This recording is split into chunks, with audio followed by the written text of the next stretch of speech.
the first one I'm going to review is Spider-Man Noir. There was a 5-issue series that started coming out in 2025, just finished this month. Absolutely incredible. I'm going to pull up a panel here in a minute, and it's just incredible. I recommend you definitely getting this if you like Spider-Man, you like Spider-Noir, all of that. Go ahead and grab that. It was awesome. It was a great read. It was a great story. Like the clues were kind of put together. There was a little bit of a twist that I didn't like see coming, and I went, oh well, that was a little weird, but nothing like outside of the realm of imagination where I looked at it and went, okay, now you're just fishing for stuff. Like you didn't have that plan, you just pulled it out of your ass.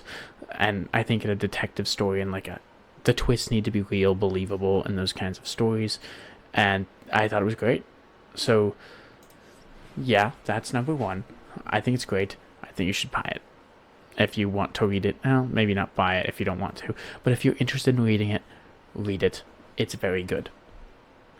Next up on the agenda is the plot summary and everything that I do. So how this goes is opens Spider-Man's fighting the Scorpion Gang, and I love how in this universe it does take the names of all of his villains and everything, even if it doesn't use them. Like it doesn't, because it uses them, but it doesn't. What's the word I'm looking for? It doesn't use the exact characters, right? Oh, are we still streaming?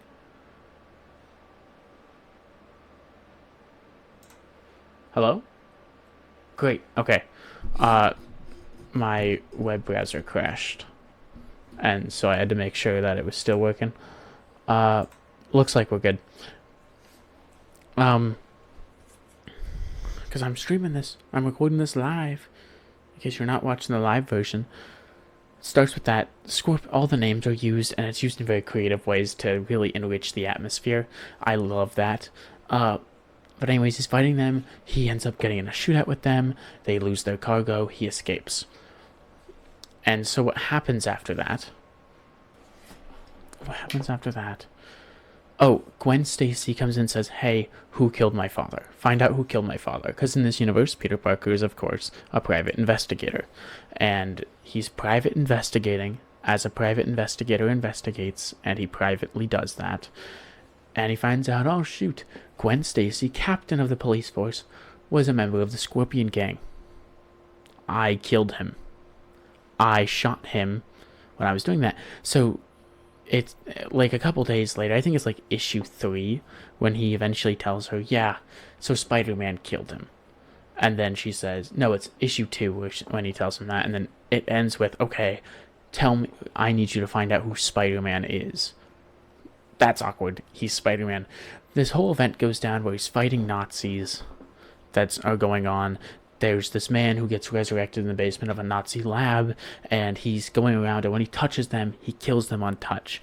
You find out later that he is draining their life force, right? He's draining the life force of them when he touches them, and it's pretty cool. And it's a pretty cool circumstance that happens, and just how that works in general. So he drains their life force, he does that. What am I trying to think of what happens next? Oh, he gets hit by this person. He goes to fight him, goes to stop him, because that's what he does. He's Spider-Man, and he gets punched. And because of his spider powers, he doesn't instantly die, but he no longer has any of his powers. He can't stick to walls, he doesn't have the strength, no spidey sense. So, and then this person who stole his powers, essentially, and is going on a rampage in the Spider-Man outfit. Like, he made his own Spider-Man outfit. It's not really explained how he got the Spider-Man outfit. And so he goes to Gwen, and in like issue 4 or 5, issue 4, Gwen shoots him.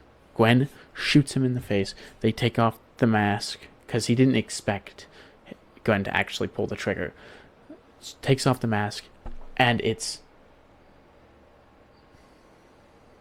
Captain Stacy. It is Captain Stacy. It's her father. I tried to think of his first name for the longest time, and I just cannot for the life of me right now. But it's Captain Stacy. How did this happen? And then he's like, wow, I guess he was that important to the Nazis, or maybe he was just the freshest corpse available. He puts on his Spider-Man gear again in the next issue because all the Nazis are meeting at a church to try and bring a statue to life using some mysticism, which I was only a fan of Spider-Noir in like passing. I didn't realize how big mysticism was in this universe. I knew that like Nazis were huge because like that's the time period, and so he's fighting Nazis just like when Captain America fought Nazis. It's just the time period, so that's what you do. And then he goes, he doesn't have any of his spider powers. He's trying to crawl around and climb the building. Oof, oh boy. And it doesn't work. And he goes, oh, well, shoot. I wish that I never came because I wouldn't have even, Spider-Man wasn't even needed here. And now I put myself in a terrible spot. He puts himself in this terrible spot, and then, oh shit, right? Oh shit, they start shooting at him. They notice him. The Scorpion Gang, the Nazis, they're all there. The Hardboil gang comes in because the person who was imitating Spider-Man, Captain Stacy, when he was resurrected, he had tried to kill Hardboil. Didn't work. I don't quite know enough to know how that works, but it's like a little... Hardboil is like a little ghost that possesses people, I guess. So that happened. Captain Gwen Stacy. Oh, there's this amazing scene. This is the panel that I wanted to show. Editor, cut out that pause. But it's this amazing scene where he's fighting the big head honcho of the Nazis, because he was introduced in issue 1, I think, but never really developed upon. And he's got these stretchy powers. He disappeared into thin air the first time you saw him, and he's fighting him. And the Nazi says to him, "Insolent insect, you should be on our side, an ally of the Third Reich. Surely you would like your country returned to its former glory. We're not so different, you and I." And that is, well, one, that's absurd, and two, peak writing from Spider-Man here. It's peak. Man, have you got the wrong number? Haven't you heard? America's a melting pot. We're the sons and daughters of immigrants, people who came to this country in search of a better life. That's what makes us who we are. We may come from distant lands, but we're united in our desires for life, liberty, and the pursuit of happiness. Say goodnight, Gracie. And he punches him, breaks through the costume, and an amazing plot twist. The Nazi person is just a suit full of cockroaches. So like how Spider-Man is a bunch of spiders with a collective consciousness, it seems that this guy is the collective consciousness of somebody put into a mass of cockroaches, which is a perfect analogy for Nazis. And I think that was peak writing right there. I think that's peak writing. I think they did an amazing job with that. It's peak. I loved it. I think it was a great comic, and I think you should read it, even if you have the Unlimited app, if you buy them physically, or if you use a third-party service that I won't promote.